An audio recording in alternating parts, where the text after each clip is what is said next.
Welcome to this week's Business Finance Bulletin, episode 94.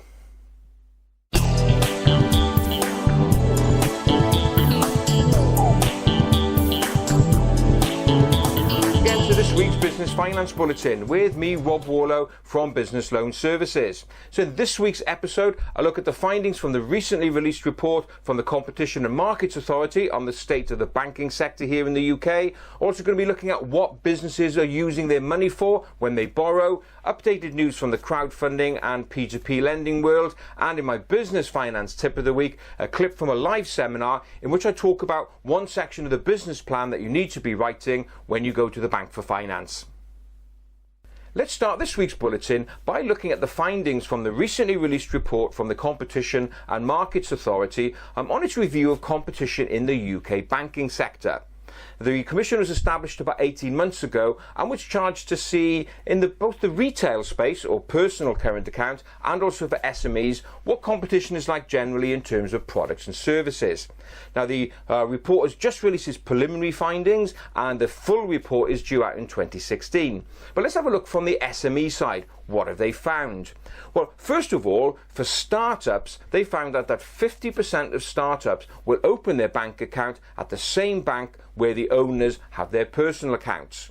Now, that's not surprising, given that you know the bank, you're presumably happy with the level of service that you get, so half of them defaulting to their own bank.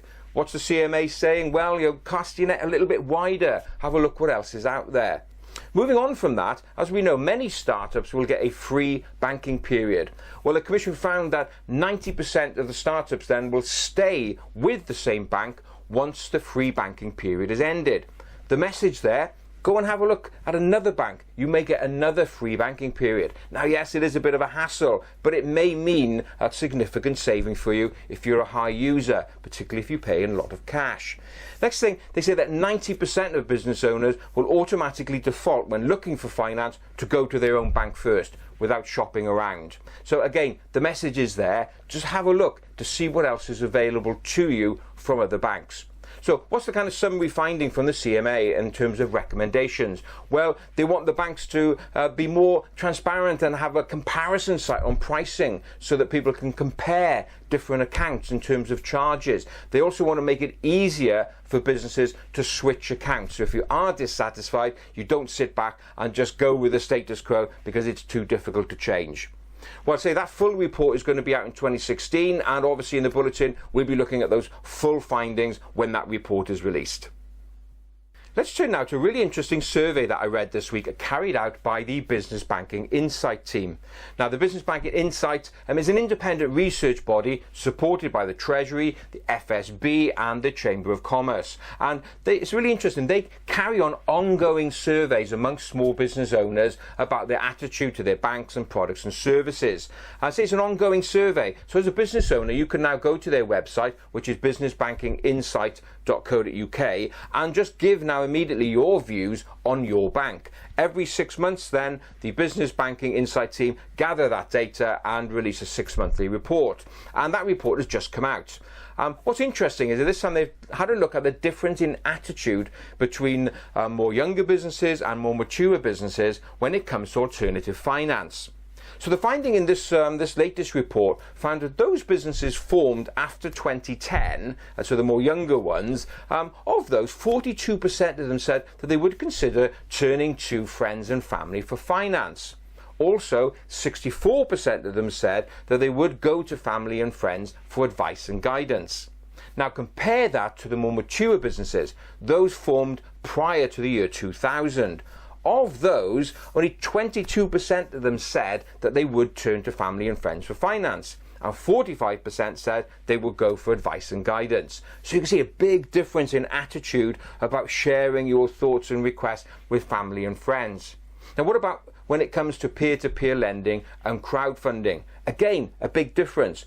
Those businesses formed after 2010, 36% of them would consider peer-to-peer lending and crowdfunding. And on the other side of the scale, the more mature businesses, only 18% would consider those new alternative forms of finance. So the message here is, if you're a mature business, have a look around. Your younger competitors are seeking out advice and guidance from many different places and seeking funding from the new forms of finance out there. So just go out and search the market. If you want to have your views counted, just go along to their website, businessbankinginsight.co.uk, a very simple survey to fill in there, and you should get your views across on how you view your bank.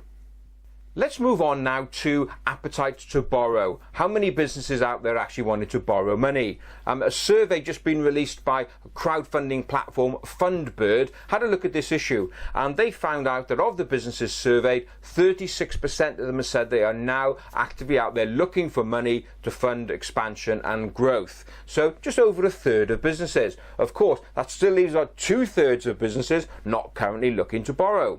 But if those businesses are successful in borrowing and getting what they need, what are they going to spend the money on? Well, FundBird found that 21% of them are going to use the cash that they have to combat late payment, just get more cash into the system. 15% of them said they would use it to buy assets in the form of stock and assets generally, and 11% of them would use the money just to boost their working capital position, just to make them feel a little bit more comfortable. So really interesting breakdown there of what businesses are going to be using the money for, and positive reasons. And the fact that the survey found that only 4% of businesses would use their money to refinance their existing debt. And that doesn't really move your business forward, does it? So just an interesting overview there of what businesses are doing. If you want to know more about what FundBird do as a crowdfunding platform, just go along to their website, fundbird.co.uk, and you'll find out more information there. Sticking with crowdfunding, some great news from Funding Circle. Funding Circle is a UK-based crowdfunding platform, have already acquired a business in the US, have now announced that they've just acquired a crowdfunding platform in Germany. ZenCap, been going about 18 months, already matched about the sterling equivalent of £35 million and supported 500 businesses. So with this acquisition of ZenCap, Funding Circle will also be using that as a springboard into lending into Netherlands and also Spain. So if you're a European-based business, and I know we do get many of them watching this bulletin, that's good news for you. Keep an eye out there on how you can tap into that great resource that Funding Circle is. If you want to know more about what Funding Circle does, just go along to their website, fundingcircle.com. On now to my business finance tip of the week, and this week I got a clip from a seminar that I did, and it's a section looking at business plans, and there I'm looking at the middle section of a business plan and what you should include about where you want to be as a business when you're presenting your business plan to the bank. So let's go to that clip now. Chapter 3, where you want to be. Where do you want to be? Now, this is where it gets really interesting, because here is where you start painting that future vision of what your business is to look like in the future, what success looks like to you. What are these goals that you want to achieve? What are you looking to get out of your business? Specifically, what does success look like to you? Because we all have a different definition of success, don't we? What floats your boat wouldn't float mine. So it could be that your definition of success is achieving a certain level of turnover. Could be for you that it's profit driven. Could be for you that it's number of employees. Could be that it's number of products you want to sell. Could be about number of outlets that you're selling to. Describe what success looks like. So where you want to be. In this chapter here as well, you start asking them or telling the bank what you're looking for. What is it you want from them? What is the opportunity that you want to get out there and grasp? So describe how much you want and what you're going to do with it. And then you come then to the really interesting bit. The really interesting bit is, what actions are you going to take to get there? What actions are you going to take to get there? So at this point then, what we start talking about then, what are the specific things that you're going to be doing in your business in order to get you where you want to be? Because the bank wants to know, if I'm going to chuck £100,000 at you or £200,000 at you, the bank's going to say, I want to know, how am I going to get that money back? How are you going to convince me that I need that money back? What are you going to do? So here then you start looking at what the money will be spent on this, this and this. It's going to earn this, this and this much profit, which means I'll be able to pay back your loan at £300 a month or whatever it may be. So there we are. Don't forget, when you're putting your business plan together, put all your objectives in there about what your business is going to be looking like and also the actions you're going to take in order to get there. So that's it for this week. As ever, thanks very much for being with me. I hope you enjoyed the bulletin. If you did, hit a like or share it amongst your colleagues. And also don't forget, we have the podcast version available on our SoundCloud and iTunes page. All you have to do is search for Business Finance Bulletin.